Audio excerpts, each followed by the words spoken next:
Specially अगर बात करूँ मैन्युफैक्चरिंग इंडस्ट्री की, तो मैन्युफैक्चरिंग इंडस्ट्री में जो को टूल्स हैं काफ़ी लेटेस्ट इस्तेमाल किए हैं क्वालिटी में इंप्रूवमेंट करने के लिए, प्रोडक्ट डेवलपमेंट में, और भी इसके मल्टीपल एप्लीकेशंस हैं, चाहे वो प्रोडक्ट की प्लानिंग हो, चाहे एग्जीक्यूशन हो, चाहे उसको मैनेज करना हो। तो आप डेवलपमेंट से लेके जब तक आपका सीरीज प्रोडक्शन चलता रहता है, तब तक आप किसी न किसी को टूल को आप इस्तेमाल करते रहते हैं। तो अगर मैं को टूल की बात करूँ तो फिलहाल इस बारे हम जानेंगे, और उसमें से एक primary code tool, important code tool जो है वो है एडवांस प्रोडक्ट क्वालिटी प्लानिंग, जिसे हम शॉर्ट एपीक्यूपी के नाम से जानते हैं। तो एपीक्यूपी यानी कि एडवांस प्रोडक्ट क्वालिटी प्लानिंग, तो ये प्रोडक्ट के डेवलपमेंट के दौरान में क्वालिटी को प्लान करने के लिए, यानी प्रोडक्ट क्वालिटी को प्लान करने के लिए इसका इस्तेमाल किया जाता है। अगर मैं बात करूँ कि इसको हम एडवांस प्रोडक्ट क्वालिटी प्लानिंग क्यों कहते हैं, तो शायद कुछ लोगों का कहना होगा कि एडवांस में ही किया जाता है इसलिए इसको एडवांस क्वालिटी प्लानिंग कहते हैं। तो दोस्तों वो एक्चुअली एक्सप्लेनेशन गलत आएगा, ये यहाँ पर एडवांस नहीं है, ये एडवांस्ड है। तो एडवांस का मतलब होता है मतलब पहले करना है ना, बोलते हैं ना एडवांस में सैलरी ले लेना, एडवांस में कोई काम करना है ना, एडवांस मतलब पहले। लेकिन ये एडवांस नहीं है, ये एडवांस्ड है, ईडी है इसमें, है ना। एडवांस में क्या होता है, एडी बी एन सी ई होता है, इसमें ईडी है। तो एडवांस का मतलब हायर लेवल का, आपने सुना होगा एडवांस्ड स्टैटिस्टिक्स, हायर लेवल का statistics, advanced rocketry, advance physics, मतलब हायर लेवल का फिजिक्स, है ना। तो ये भी क्या है, ये हायर लेवल का प्रोडक्ट के क्वालिटी को प्लान करने के लिए इस्तेमाल किया जाता है। क्योंकि यहाँ पर प्लानिंग बात की जा रही है, तो प्लानिंग तो हमेशा एडवांस में ही होगा, है ना। तो कभी तो आपने सुना नहीं होगा कि प्लानिंग कुछ काम कंप्लीट करने के बाद में किया जाए, ऐसा तो हो नहीं सकता है। तो प्लानिंग हमेशा एडवांस में ही होता है, लेकिन ये एडवांस मतलब हायर लेवल का तो क्या है, प्रोडक्ट की क्वालिटी को प्लान करने के लिए, यानी कि प्रोडक्ट के जब हम डेवलपमेंट करते हैं उस समय हमको प्लानिंग करनी होती है कि हमारे प्रोडक्ट का डेवलपमेंट सही तरीके से हो, फर्स्ट टाइम राइट क्वालिटी निकल के आए, डेवलपमेंट करने का हमारा कॉस्ट लग रहा है वो कम से कम लगे, है ना। ये हमारा एम होता है, और उसी के लिए हम एपीक्यूपी या advance product quality planning system का इस्तेमाल करते हैं। तो दोस्तों अगर मैं कोर टूल्स की बात करूं तो कुछ समय पहले तक हम कहते थे 5 कोर टूल्स, लेकिन अब ये हो गया 6 कोर टूल। और मैं एपीक्यूपी की बात करूं तो एपीक्यूपी में भी बदलाव हुआ है 1 मार्च 2024 में, और अभी आ गया है 3rd एडिशन। तो अगर मैं लेटेस्ट एडिशन की बात करूं, अभी जो हमारे सिस्टम चल रहे हैं वैसे समय समय पर बदलाव होते रहते हैं। और प्राइमरली अगर हम लोग बात करें तो जो सारे कोर टूल्स हैं इनको डेवलपमेंट करने वाला जो है AIAG, automotive industry action group, आप जो देख रहे हैं यहाँ पे AIAG, automotive industry action group जो है, जिन्होंने एपीक्यूपी के मैनुअल को बनाया है, कंट्रोल प्लान, बीपैप, MSA, SPC, है ना, इन्होंने ही डेवलप किया हुआ है। और अगर FMA की बात करें तो FMA को AIAG और BDA जर्मन ऑटोमोबाइल इंडस्ट्री का संस्था है, जिसमें कि वो लोग भी अपने इंडस्ट्री के लिए, जर्मन कंपनियों के लिए या उनके जो सप्लायर्स हैं उनके लिए स्टैंडर्ड्स और मैनुअल डेवलप करते हैं। तो FMA को दोनों ने मिलकर डेवलपमेंट किया हुआ है, और पहली बार किया, इसलिए इसको फर्स्ट एडिशन कहा जाता है, जो कि 1 जून 2019 में रिलीज हुआ था।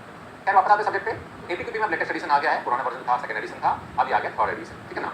और पहले जो एपीक्यूपी के अंदर में ही कंट्रोल प्लान था, अब कंट्रोल प्लान को अलग कर दिया है, और कंट्रोल प्लान का अलग मैनुअल आ गया है, जो कि 1st एडिशन में पहली बार आया है, तो उसका भी एडिशन हम पहला एडिशन कहेंगे, ठीक है। और ये भी 1 मार्च 2024 में रिलीज हुआ है। तो दोस्तों अगर हम लोग एपीक्यूपी के रिवीजन हिस्ट्री की अगर हम लोग बात करें तो एडवांस प्रोडक्ट क्वालिटी प्लानिंग अभी जो लेटेस्ट एडिशन है ये 3rd एडिशन है, जैसे कि मैंने बताया। 3rd एडिशन जो है 1 मार्च 2024 में रिलीज हुआ था, और सबसे पहला जो एडिशन आया था 1st एडिशन 1994 में आया था, जून के महीने में।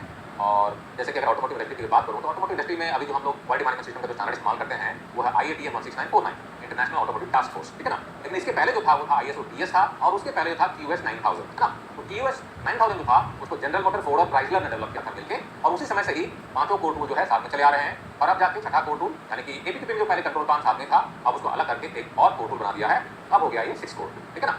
तो 1st एडिशन आया था 1994 में जून में, 2nd एडिशन आया है 2008 में जुलाई में, और 3rd एडिशन आया है अभी 1 मार्च 2024। तो दोस्तों हम बात कर रहे हैं एपीक्यूपी के एडवांस प्रोडक्ट क्वालिटी प्लान। तो सबसे पहले जरा बात करते हैं व्हाई टू प्लान, आखिर प्लान करने की जरूरत क्यों पड़ती है ना। हम जो प्लानिंग की बात कर रहे हैं क्यों जरूरत पड़ती है, तो दोस्तों इसके लिए काफी सारे इंपॉर्टेंट पॉइंट्स हैं जो कि आपको ध्यान रखना चाहिए, ठीक है ना। Identify ways to improve, ultimately हम क्या करना होता है, हम जब प्रोडक्ट के डेवलपमेंट करते हैं तो क्या ये परफेक्ट तरीका होता है, नहीं, हमेशा सब में इंप्रूवमेंट करने की गुंजाइश होती है, चाहे प्रोडक्ट डेवलपमेंट कर रहे हो, चाहे कोई भी एक्टिविटी कर रहे हो, प्रोसेस मैनेजमेंट कर रहे हो, ठीक है ना। तो एपीक्यूपी को अगर हम स्ट्रक्चर तरीके से करते हैं तो उसमें हमें इंप्रूवमेंट करने की जो गुंजाइश रहती है हम उसको आइडेंटिफाई करते हैं, और लॉन्ग रन में उसको हम इंप्रूवमेंट करते हुए चलते हैं। Mean for tracking and checking, अगर हम प्रोडक्ट डेवलपमेंट को सिस्टमैटिक तरीके से नहीं करेंगे तो क्या टाइमली बेसिस पे कंप्लीट हो पाएगा, क्या कस्टमर को कॉन्फिडेंस मिलेगा, नहीं मिलेगा। और कस्टमर को कैसे पता चलेगा भाई आपका प्लान क्या है, आपने बोला था 6 महीने में प्रोडक्ट डेवलपमेंट कर लोगे, सैंपल सबमिशन करोगे, लेकिन मैं श्योर कैसे हो जाऊं, मुझे कॉन्फिडेंस कैसे आएगा, क्या आपने कुछ प्लान बनाया हुआ है ना। इसके लिए एक चेकिंग मैकेनिज्म होना चाहिए, जिसमें कंपनी जो प्रोडक्ट डेवलपमेंट कर रही है और कस्टमर दोनों के लिए कोई ट्रैकिंग मैकेनिज्म हो, ताकि दोनों प्रॉपर्ली अलाइन हो और दोनों में कोई गैप ना रहे, ठीक है ना। बहुत इंपॉर्टेंट ये कंटीजेंसी प्लानिंग जो हम करते हैं तो बहुत सारी एक्टिविटी रहती है, टूल डेवलपमेंट करना है, फिक्सर डेवलपमेंट करना है, प्रोडक्ट डिजाइन करना है, ट्रायल करना है, वगैरह वगैरह, है ना। तो क्या सारी चीजें एक बार में सही चलेंगी या इसमें कोई प्रॉब्लम आ सकती है, प्रॉब्लम आ सकती है, तो क्या कोई कंटीजेंसी प्लान बनाते हो, प्लान बी बनाते हो, ऑल्टरनेट प्लान बनाते हो। तो ये जो सिस्टमैटिक तरीका रहता है, सिस्टमैटिक अप्रोच हमारा एपीक्यूपी में रहता है, ये हमें कंटीजेंसी प्लान यानी कि प्लान बी बनाने के लिए प्रेरित करता है, जिससे क्या होता है हमारे फेलियर होने की संभावना कम होती है। मेरे पास में ऑल्टरनेटिव प्लान बी है, अगर ये नहीं चला तो हम ये कर लेंगे, इस सप्लायर से काम नहीं बना तो सप्लायर को ले लेंगे, है ना। प्लान बी रहता है, इससे हमारी सक्सेस के चांसेस भी बढ़ती है, ठीक है ना। वर्स्ट केस प्लानिंग कुछ अगर गड़बड़ हो गया तो उसके लिए हमारे पास प्लान रहता है। विदाउट प्लान अगर प्लान नहीं रहेगा तो फेलियर होने की संभावना ज्यादा होती है। एंटीसिपेट प्रॉब्लम, अब क्योंकि हम सिस्टमैटिक तरीके से काम कर रहे हैं तो कुछ भी प्रॉब्लम अगर होने की संभावना रहेगी तो उसको हम प्रोएक्टिवली आइडेंटिफाई कर सकते हैं, ठीक है ना। Do it right first time, और हमारा प्रोडक्ट डेवलपमेंट कॉस्ट भी कम होता है क्योंकि हम पहली बार में ही उसको सही तरीके से डेवलपमेंट करते हैं, do it right first time, ठीक है ना। ऑन टाइम आउटपुट भी निकलता है हमारा, आउटपुट निकलता है आउटपुट हम वैलिडेट भी कर सकते हैं। ये सारे बेनिफिट्स हैं। और क्या बेनिफिट्स हैं? कंटिन्यूअल इंप्रूवमेंट होता है क्योंकि हम सिस्टमैटिक तरीके से काम करते हुए जा रहे हैं। जो भी मैंने प्लान बनाया हुआ है, टाइमलाइन चार्ट हम बनाते हैं इसमें, है ना, टाइमलाइन चार्ट है, ज्ञान चार्ट, कुछ भी कह लीजिए। काफी लोग उसका एमएस प्रोजेक्ट का इस्तेमाल करते हैं। खैर आप किसी भी टूल का इस्तेमाल कर ले प्रोजेक्ट प्लानिंग करने के लिए, वो सेकेंडरी चीज है। क्योंकि हम प्लानिंग करते हैं सिस्टमैटिक तरीके से, उसको ट्रैक करते हैं, मॉनिटरिंग करते हैं, रेस्पॉन्सिबिलिटी क्लियरली डिफाइन रहती है। उससे क्या होता है, हमारा प्रोसेस में कंटिन्यूअल इंप्रूवमेंट होता हो जाता है। कुछ अगर दिक्कत होती है तो उसको मॉडिफाई करते हैं, उसमें इंप्रूवमेंट करते हैं ताकि अगली बार प्रॉब्लम नहीं आए। प्रोडक्ट डेवलपमेंट तो कंपनी में लगातार चलता रहता है। एक प्रोडक्ट कंप्लीट किया, फिर हमने दूसरा प्रोडक्ट पे चले आए, है ना, वो चलता रहेगा। और हमारा सिस्टमैटिक तरीके से वैलिडेशन, वेरिफिकेशन भी होता है, ठीक है ना, कि क्या फंक्शनलिटी के हिसाब से प्रोडक्ट की रिक्वायरमेंट सारी मीट हो रही है, क्या डायमेंशनल कैरेक्टरिस्टिक्स मीट हो रहा है, ड्यूरेबिलिटी रिक्वायरमेंट, फिटमेंट की रिक्वायरमेंट सारी मीट हो रही है। उसको भी हम फॉर्मल तरीके से वेरिफिकेशन और वैलिडेशन भी करते हुए चलते हैं, ठीक है ना। और प्रोडक्ट की क्वालिटी हमारी उससे बेहतर होती है, साइकिल टाइम प्रोडक्ट डेवलपमेंट करने का कम होता है। तो कॉस्ट है ना, ये प्रोडक्ट डेवलपमेंट करने में कितने सारे लोग लगते हैं, सप्लायर इन्वॉल्व होता है, मैनेजमेंट रिव्यू करती रहती है, सारा कॉस्ट है। और जितना जल्दी हम प्रोडक्ट डेवलपमेंट करेंगे, सैंपल अप्रूवल कस्टमर्स करवाएंगे, उतना जल्दी हम प्रोडक्शन स्टार्ट करेंगे, तो कंपनी भी जल्दी पैसा कमाएगी कि नहीं कमाएगी ना। ये फायदा है एबीक्यूपी करने का, ठीक है। कम्युनिकेशन बेटर होता है किसमें, जितने भी स्टेक होल्डर्स इसमें इन्वॉल्व हैं, चाहे सप्लायर्स हो, कस्टमर्स हो, इंटरनल अलग अलग डिपार्टमेंट्स हैं, सभी के बीचों में कम्युनिकेशन जो रहता है बढ़िया होता है। क्योंकि हम क्लियरली कम्युनिकेशन प्लान बनाते हैं कि भैया कौन कौन कम्युनिकेशन करेगा, किसको कम्युनिकेशन करेगा, कैसे कम्युनिकेशन करेगा, सारी चीजों को हम प्लान करते हैं, ठीक है ना। और इससे अल्टीमेटली कस्टमर का सेटिस्फैक्शन भी बना रहता है ना। ये बहुत इंपॉर्टेंट चीजें हैं जो कि हमें इनको प्रोवाइड करती है कि प्लान हमें क्यों बनाना चाहिए। प्लानिंग, अब आप प्लानिंग कर रहे हैं, प्रोजेक्ट का डेवलपमेंट करेंगे, प्रोडक्ट का डेवलपमेंट करेंगे, है ना, बहुत सारे एक्टिविटी बनाएंगे। क्या सब कुछ जो भी आप प्लान करेंगे आज पर प्लान चलेगा? जरूरी नहीं है। कोई प्रोजेक्ट एग्जैक्टली आज पर प्लान चलता नहीं है दोस्तों, कुछ चैलेंजेस आते हैं। तो अगर आपको अच्छा प्रोजेक्ट मैनेजर बनना है तो जो रोड ब्लॉक्स आते हैं, जो चैलेंजेस आते हैं, उनको भी फेस करना आपको मालूम होना चाहिए। क्योंकि अगर आप उसके लिए मेंटली प्रिपेयर्ड नहीं रहेंगे तो आपको बहुत सारे सेटबैक्स मिलेंगे और आप फ्रस्ट्रेट भी होंगे। क्योंकि आप एक्सपेक्ट कर रहे हैं कि सब कुछ तो प्लान के साथ चलना चाहिए, भैया 4 महीने का प्लान कर तो 4 महीने में हो जाना चाहिए। टूल का डेवलपमेंट, सप्लायर का डेवलपमेंट, मटेरियल का सप्लायर से आना, इंटरनल ट्रायल होना, सब कुछ टाइम के हिसाब से होता चला जाएगा। ऐसा नहीं होता है, बहुत सारे सेटबैक्स मिलेगी। तो क्या क्या होते हैं चैलेंजेस, क्या रोड ब्लॉक्स आते हैं, उसके बारे में थोड़ा चर्चा करते हैं। क्या मेंटल प्रिपेयर्ड है और उसके लिए आप अपना एक्शन प्लान या मिटिगेशन प्लान बना के चले। सबसे बड़ा इशू है दोस्तों लैक ऑफ मैनेजमेंट कमिटमेंट। अगर मैनेजमेंट का ही कमिटमेंट नहीं होगा तो आपका इंप्रूवमेंट होगा ही नहीं, ये मान के चलिए। और देखा जाता है कि टॉप मैनेजमेंट पर्सनली इन्वॉल्व नहीं रहती है, लीडरशिप लेवल में जब इन्वॉल्वमेंट कम होता है तब दिक्कत होती है। और इसलिए ही जो एपीक्यूपी का जो वर्जन 3 है, इसमें लीडरशिप की बात करता है। पुराने वाले वर्जन में मैनेजमेंट सपोर्ट की बात करते थे, जबकि नए वाले वर्जन में लीडरशिप की बात करता है। हालांकि मोटा मोटी मतलब तो सेम ही निकलता है। ये कहने का मतलब है टॉप मैनेजमेंट कमिटमेंट, उनका लीडरशिप का कमिटमेंट, उनका इन्वॉल्वमेंट बहुत जरूरी है। अगर नहीं होगा तो आपको दिक्कतें आएंगी, ठीक है ना। लैक ऑफ डिसिप्लिन, टीम जो काम करिए अगर वो इनडिसिप्लिन होगी, है ना, किसी को आपने कुछ काम दिया, टारगेट दिया, वो टाइम से कर नहीं रहे हैं, वो दिक्कतें आएंगी, है ना। तो डिसिप्लिन टीम मेंबर हो और डिसिप्लिन तरीके से उनसे काम करवाया बहुत इंपॉर्टेंट है। टाइम मैनेजमेंट इशू, अगर एज ए लीडर आप टीम मेंबर हो, टीम के लीडर हो, अगर टाइम मैनेजमेंट टीम में सही नहीं हो रही है, आपने 2 दिन का टाइम दिया इंस्पेक्शन करने के लिए, 2 दिन का टाइम दिया ट्रायल करने के लिए, सप्लायर से मटेरियल लाने के लिए 3 दिन का टाइम दिया, वो टाइम पर नहीं चीजें हो रही है ना, तो क्या होगा, फिर दिक्कतें आनी शुरू होगी। क्योंकि बहुत सारी चीजें आपका सीरीज में चला है, एक काम पर दूसरा काम का डिपेंडेंसी रहता है। तो अगर पहला काम नहीं हो तो दूसरे में भी, है ना, कहीं ना कहीं अटक जाएगा। इसलिए जरा ध्यान रखें टाइम मैनेजमेंट आपका सही तरीके से हो। अगर प्रायोरिटी लोगों में क्लियर नहीं कि पहले ये करना है कि पहले वो करना है, सप्लायर डेवलप करना है, टूल डेवलपमेंट पहले करना है, इंटरनल ट्रायल पहले करना है, डिजाइन बनाना है, कंट्रोल प्लान बनाना है, तो सैकड़ों चीजें रहती हैं मैं करने के लिए एपीक्यूपी में। और बहुत सारे टीम मेंबर भी रहते हैं, 6-7-8 टीम मेंबर रहते हैं, डिपेंड करता है प्रोजेक्ट की कॉम्प्लेक्सिटी पे अलग अलग एक्टिविटी करने के लिए। तो अगर उनकी प्रायोरिटी क्लियर नहीं होगी, रूटीन एक्टिविटी में टाइम कब दें, प्रोजेक्ट के लिए टाइम कब दें, है ना, तो फिर क्या होगा, दिक्कतें आएंगी। तो प्रायोरिटीज क्लियर होना चाहिए। और इनफैक्ट ये लीडर्स की रिस्पॉन्सिबिलिटी है कि टीम मेंबर को प्रॉपर्ली अलाइन करें प्रोजेक्ट। आगे रिस्पॉन्सिबिलिटी मिलता वही पॉइंट है, अगर जो टीम मेंबर्स हैं उनकी अगर रिस्पॉन्सिबिलिटी क्लियर नहीं है तो दिक्कतें आएंगी, है ना। लैक ऑफ अकाउंटेबिलिटी, भाई रिस्पॉन्सिबिलिटी दिया है लेकिन काम कंप्लीट नहीं हुआ तो अकाउंटेबिलिटी किसकी रहेगी, जवाबदेही किसकी रहेगी। रिस्पॉन्सिबिलिटी का मतलब हो गया जिम्मेदारी, अकाउंटेबिलिटी का मतलब हो गया जवाबदेही। सपोज सप्लायर के यहाँ पे सैंपल डेवलपमेंट करना था, 10 दिन का टाइम दिया गया था, है ना, और जवाबदेही किसकी बन रही है, क्या परचेज की बन रही है, एसक्यू की बन रही है, इंजीनियरिंग डिपार्टमेंट की बन रही है, किसकी बन रही है। अगर टाइम पे नहीं आया तो जवाब कौन देगा, है ना। वो जवाबदेही अकाउंटेबिलिटी क्लियर होना चाहिए। अगर नहीं रहेगा तो लोग एक दूसरे पर वक्त पास करते रहेंगे, नहीं उसको करना था, मुझे तो लग रहा था उसको करना था। तो क्लियर कट आप डिफाइन करें अकाउंटेबिलिटी, जिससे क्या होगा, पता चले लोगों को भैया ये तो मेरी जवाबदेही बनती है, मुझे ट्रायल करवाना है, 5 दिन तक कंप्लीट करना है, टूल डेवलपमेंट करना है, टूल को रेडी रखना है, वगैरह वगैरह जो भी है, मशीन प्रोक्योरमेंट करना है, इंस्ट्रूमेंट लाना है, तो जवाबदेही सबकी तय होनी चाहिए, ठीक है। Lack of faith in systematic approach, अगर अनसिस्टमैटिक तरीके से काम करेंगे तो बेड़ा गर्क हो जाएगा, है ना। तो सिस्टमैटिक अप्रोच होना चाहिए। इसके अलावा कुछ और इंपॉर्टेंट चीजें हैं, पर्सनल ईगोस, 5 डिपार्टमेंट के लोग काम करेंगे, काम करना चाहिए। लेकिन अगर किसी का पर्सनल ईगो है, मैं तो परचेज वाला हूं, मैं तो क्वालिटी वाला हूं, मैं ज्यादा जानता हूं, मेरे पर ही कंपनी डिपेंडेंट है, तो मैं तो मार्केटिंग वाला हूं, है ना, पर्सनल ईगो को साइड में के आप प्रोजेक्ट में काम करेंगे तो सही रहेगा।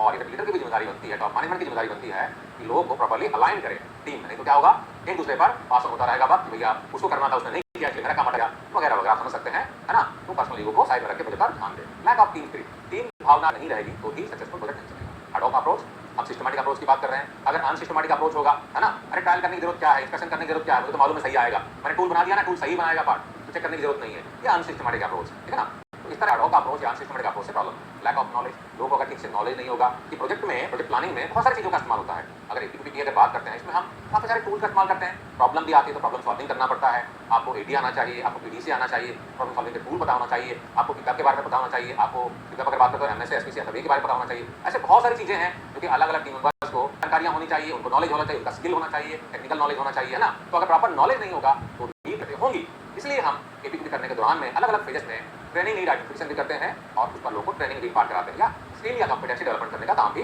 करते हैं। तो project successful, lack of resources, अभी प्रोजेक्ट है, प्रोजेक्ट में मैन पावर तो चाहिए, अलग अलग डिपार्टमेंट से चाहिए, क्रॉस होना चाहिए, जरूरी है। तो अगर रिसोर्सेज ही नहीं आएगी सही तरीके से, रिसोर्सेज का मतलब सिर्फ मैन पावर ही नहीं, हर तरह के रिसोर्सेज, बैठने की जगह चाहिए, कंप्यूटर चाहिए, लैपटॉप चाहिए, सॉफ्टवेयर चाहिए। काफी सारी जगहों में एपीक्यूपी के सॉफ्टवेयर का इस्तेमाल करते हैं, ईआरपी सॉफ्टवेयर का इस्तेमाल होता है, आपको इंस्ट्रूमेंट गैजेट चाहिए, आपको टेस्टिंग फैसिलिटी चाहिए, है ना। ये सारे क्या है, रिसोर्सेज है ना। गर्मी का दिन है तो एसी का रूम चाहिए, बैठ के मीटिंग का सेकंड टेबल कुर्सी चाहिए, प्रेजेंटेशन देना तो प्रोजेक्टर चाहिए, ये सारे रिसोर्सेज की जरूरत पड़ती है। तो अगर रिसोर्स नहीं रहेगी तो भी इन सही तरीके से काम, टॉप मैनेजमेंट की यहाँ पर इंटरवेंशन की जरूरत पड़ती है। लीडरशिप यहाँ पर काफी इंपॉर्टेंट रोल रहता है और टीम मेंबर्स रहते हैं, जो लीडर रहता है वो लीडरशिप से बात करें और रिसोर्सेज को अरेंज करें। अनक्लियर डायरेक्शन, अगर डायरेक्शन क्लियर नहीं रहेगा कि रूटीन के काम पहले करना है, क्या रूटीन काम करना है, यार मैं तो प्रोडक्शन वाला हूँ, मेरा प्रोडक्शन रुक रहा है, मंथ एंड है, मुझे तो डिस्पैच करना है, तुम क्या ट्रायल करने के लिए बोल रहे हो, मशीन खाली करने की बात कर रहे हो, मैं तो नहीं दे सकता मशीन अभी ट्रायल करने के लिए, है ना। तो अगर टॉप मैनेजमेंट का डायरेक्शन है कि नहीं 3 दिन के अंदर कंप्लीट करना है काम, ट्रायल होना चाहिए, सैंपल आना चाहिए, वगैरह वगैरह बहुत सारी एक्टिविटीज रहती हैं, तो प्रायोरिटी सबको क्लियर होनी चाहिए, डायरेक्शन क्लियर होना चाहिए। तो लीडरशिप की रिस्पांसिबिलिटी बनती है और टीम लीडर की रिस्पांसिबिलिटी बनती है। मैं जब लीडरशिप की बात करता हूं तो हो गया टॉप मैनेजमेंट, ठीक है ना।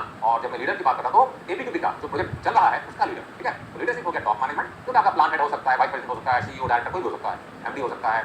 और जब मैं बात करता हूं प्रोजेक्ट लीडर की, तो ये जो प्रोडक्ट डेवलपमेंट कर रहे हैं आप, एपीक्यूपी टीम का लीडर, क्रॉस फंक्शन टीम का लीडर जो है वो हो गया प्रोजेक्ट का लीडर, ठीक है। तो डायरेक्शन क्लियर होना चाहिए, नॉन कॉम्पिटिटिव ऑपरेटिंग एनवायरनमेंट, है ना। सब मिलजुल के काम करें, आपस में झगड़ा ना करें, एक दूसरे की टांगी तय न करें, आपस में कंपटीशन नहीं करें, ठीक है ना। वो गलत हो जाएगा और प्रोजेक्ट फिर ट्रैक से इधर उधर चला जाएगा, तो आपको दिक्कत होगी।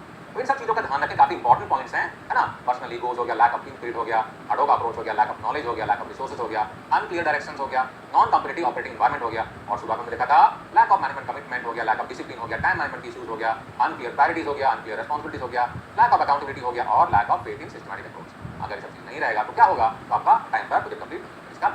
अब बात करते हैं कि आखिर प्लानिंग, क्वालिटी प्लानिंग होता क्या है ना। बात करते हैं advance product quality planning. Quality planning क्या है, तो जब हम क्वालिटी प्लानिंग की बात करते हैं क्या होता है, ये systematic approach to understand the customer requirements and ensuring that all the requirements are met. बहुत इंपॉर्टेंट है, कस्टमर ने आपको इनपुट दिया हुआ है, अगर आप प्रोडक्ट डिजाइन रिस्पांसिबल हैं, यानी कि कस्टमर के इनपुट के हिसाब से, रिक्वायरमेंट के हिसाब से प्रोडक्ट का डिजाइन भी आप ही करते हैं, है ना। तो क्या होगा, डिजाइन रिस्पांसिबल आप हो गए, प्रोडक्ट डिजाइन और प्रोसेस डिजाइन दोनों हो गए। या कस्टमर ने आपको ड्राइंग दिया कि भैया ये रहा ड्राइंग पार्ट का, अब इसके हिसाब से आपको प्रोडक्ट का डेवलपमेंट करना है, टूल बनाना है, प्रोसेस बनाना है और सैंपल चाहे कुछ भी हो, आप चाहे प्रोडक्ट डेवलपमेंट प्रोसेस दोनों के लिए रिस्पांसिबल रहे या सिर्फ प्रोसेस के लिए रहे, सिस्टमैटिक अप्रोच होना ही चाहिए, है ना। तो हम सिस्टमैटिक अप्रोच लेते हैं और ये प्रूव करते हैं कि हमने कस्टमर के रिक्वायरमेंट को समझ लिया है, भैया आपको क्या चाहिए, क्या डायमेंशन चाहिए, किस क्वांटिटी में चाहिए पार्ट, कहाँ फिटमेंट होगा, फॉर्म क्या रहेगा, क्या क्या स्पेशल कैरेक्टरिस्टिक, क्रिटिकल कैरेक्टरिस्टिक क्या है, कैसे कंट्रोल करना है ना। हमने सब कुछ समझ लिया है and ensuring that all the requirements are met. और हम इंश्योर करेंगे कि आपकी जो जरूरत है, जो आपने इनपुट दिया है, चाहे तो अगर आपने ड्राइंग दिया है, स्पेसिफिकेशन दिया है, स्टैंडर्ड दिया है, हम उसको पूरा करेंगे, मीट करेंगे। ये प्रूव करने का एक सिस्टमैटिक तरीका होता है एडवांस प्रोडक्ट क्वालिटी प्लानिंग, है ना। फिलहाल हम बात करें क्वालिटी प्लानिंग। जब क्वालिटी का प्लानिंग करते हैं तो क्या करते हैं, प्लानिंग तो हमेशा एडवांस नहीं होगा, एडवांस में प्लानिंग करते हैं सिस्टमैटिक तरीके से कि हम कस्टमर के रिक्वायरमेंट को मीट करें। तो एडवांस प्रोडक्ट क्वालिटी प्लानिंग क्या होता है, इसमें बहुत सारी चीजें आ जाएंगी, एक एक करके समझते हैं। Quality planning and mode, quality planning क्या होता है हमने समझा, है ना। क्वालिटी प्लानिंग क्या था, सिस्टमैटिक अप्रोच था, हमने देखा था इसको। तो एडवांस प्रोडक्ट क्वालिटी प्लानिंग करते हैं जब हम, तो ये क्वालिटी प्लानिंग नहीं, इससे कहीं ज्यादा है। इसमें हम कॉन्सेप्चुअलाइजेशन से लेके प्रोडक्ट का trial, testing, piloting, pre launch, post launch सब कुछ मैनेज करते हैं इसमें, है ना। Total integration of quality tools with management functions, management के जो भी फंक्शंस हैं, चाहे वो परचेसिंग हो गया, क्वालिटी एश्योरेंस हो गया, प्रोडक्शन हो गया, मार्केटिंग हो गया, ह्यूमन रिसोर्स हो गया, ये सारे मैनेजमेंट के फंक्शंस हैं। सारे मैनेजमेंट फंक्शन को हम इंटीग्रेट करते हैं, एक साथ मिलके क्या करते हैं, प्रोडक्ट का डेवलपमेंट करते हैं। मल्टीडिसिप्लिनरी टीम अप्रोच बहुत इंपॉर्टेंट है। तो मैनुअल में कहीं पर भी सीएफटी की बात नहीं करता है, चाहे आईएटीएफ ले लीजिए, चाहे आईएसओ 9001 ले लीजिए, चाहे तो आप एपीक्यूपी ले लीजिए, ये लेकिन एमडीटी की बात करता है, मल्टीडिसिप्लिनरी टीम अप्रोच। इसका मतलब सीएफटी ही होता है, क्रॉस फंक्शन टीम, अलग अलग डिपार्टमेंट से लोग आके प्रोजेक्ट पे काम कर रहे हो। तो जहां जहां मल्टीपल डिसिप्लिन बोला गया है, आप सिंपली समझ लीजिए कि वो सीएफटी टीम की बात करता है। चाहे एपीक्यूपी करना हो, चाहे किताब करना हो, चाहे कंट्रोल प्लान बनाना हो, है ना, सभी में क्या होना चाहिए, फिजिबिलिटी स्टडी कर रहे हैं, खुद भी कर रहे हो, क्रॉस फंक्शन टीम का अप्रोच होना चाहिए, रिक्वायरमेंट है, ठीक है ना। ध्यान रखिएगा इसका, multidisciplinary team approach to quality planning, quality planning में सीएफटी अप्रोच होना चाहिए। This is a tool to enable suppliers not only meet but exceed customer requirement. Customer की जो जरूरतें हैं, कस्टमर की रिक्वायरमेंट जो कस्टमर ने बताया है, हम सिर्फ उसको मीट ही नहीं, हम उसको सरपास करें, यानी कि सिर्फ सेटिस्फेक्शन ही नहीं, हम कस्टमर का डिलाइट की बात करें, है ना। कस्टमर डिलाइट बहुत इंपॉर्टेंट है, कस्टमर डिलाइट रहेगा तो कस्टमर खुश रहेगा, है ना। तो promote early identification of required changes. आप प्रोडक्ट का जो डेवलपमेंट करते हैं तो बहुत सारी चेंजेस की प्रोडक्शन करते हैं, है ना, ट्रायल एरर होते रहते हैं, तो कुछ ना कुछ चेंजेस आते रहेंगे। जब चेंजेस आएंगे तो हम उसको अगर अर्ली यानी कि इनिशियल स्टेज में ही आइडेंटिफाई कर लेंगे और उसमें अगर हम इंप्रूवमेंट कर लेंगे, बदलाव कर देंगे, तो बाद में होने वाला जो इम्पैक्ट रहेगा, क्योंकि अगर बाद में होगा तो क्या होगा, बड़ा इम्पैक्ट होगा। सोच के देखिए, अगर आपके प्रोडक्ट डेवलपमेंट करने का सारा आपने काम कर लिया है, सैंपल सबमिट कर लिया है और उसके बाद में कस्टमर ने रिजेक्ट कर दिया, आपने टूल बना लिया था, टूल बेकार हो गया। लेकिन अगर आपने अर्ली स्टेज में आइडेंटिफाई कर लिया प्रॉब्लम को, टूल अभी मेरा डेवलपमेंट हो रहा है, ट्रायल वगैरह चल रहा है, उसी समय मैं अमेंडमेंट कर सकता हूँ, सप्लायर इन्वॉल्व सप्लायर को बता सकता हूँ, तो मेरा जो इम्पैक्ट रहेगा वो कम रहेगा, है ना। ये बहुत टू अवॉइड लेट चेंजेस वगैरह जो रहती है हम उसको फटाफट कर सकें और पहले कर सकें, बाद में ना हो, ठीक है ना। To provide a quality product on time at the lowest cost. Product development अगर मेरा सिस्टमेटिक तरीके से होगा तो क्या होगा, डेवलपमेंट करने का जो कॉस्ट रहेगा मेरा कम होगा। और हर एक कंपनी में मैनेजमेंट का एक कॉस्ट होता है प्रोडक्ट डेवलपमेंट करने का। काफी कंपनियों में करोड़ रुपए खर्चा होता है प्रोडक्ट डेवलपमेंट करने में। अगर आप प्रोडक्ट डिजाइन कर रहे हैं, सोच देखिए कितना ट्रायल एरर होगा, कितना कंसेप्चुअलाइजेशन होगा, ड्यूरेबिलिटी टेस्टिंग, फंक्शनल टेस्टिंग, बहुत खर्चे होते हैं, कितने मैन पावर लगते हैं, कितने दिन लगते हैं, तो करोड़ों का खर्चा हो जाता है, लाखों या करोड़ों का खर्चा होता है, ठीक है। आप उस कॉस्ट को हम कम कैसे कर सकते हैं, अगर हम सिस्टमेटिक तरीके से काम करेंगे, क्रॉस फंक्शनल टीम से काम करेंगे, है ना, और ढंग से अगर करेंगे तो क्या होगा, प्रोडक्ट डेवलपमेंट करने कॉस्ट कम हो जाएगा, फर्स्ट टाइम राइट क्वालिटी भी मेरा achieve. Facilitate communication with everyone involve. अब इसमें बहुत सारे स्टेक होल्डर इन्वॉल्व हैं, सप्लायर आपका इन्वॉल्व है, सप्लायर एक नहीं मल्टीपल सप्लायर हो सकते हैं, कहीं से टूल ले रहे हैं, कहीं से फिक्सर बनवा रहे हैं, कहीं पर से इंस्ट्रूमेंट ले रहे हैं, कहीं पर आप बीओपी पार्ट ले रहे हैं, कहीं से प्लेटिंग करवा रहे हैं, कहीं से पेंटिंग करवा रहे हैं, तो मल्टीपल सप्लायर हो सकते हैं, ठीक है ना। और कस्टमर होगा, इंटरनल भी मल्टीपल डिपार्टमेंट्स होंगे, कितने सारे लोगों से आपको कम्युनिकेशन करना पड़ रहा है। तो कम्युनिकेशन अगर आपका सही रहेगा, ढंग से अगर होगा, सब प्रॉपर्ली अलाइन रहेंगे और दिक्कतें नहीं होंगी। सबको पता होगा कि क्या क्या काम करना है, कैसे करना है, और प्रोडक्ट डेवलपमेंट अगर हुआ है तो कैसा हुआ है, सही हुआ है, नहीं हुआ है, ये भी लोगों को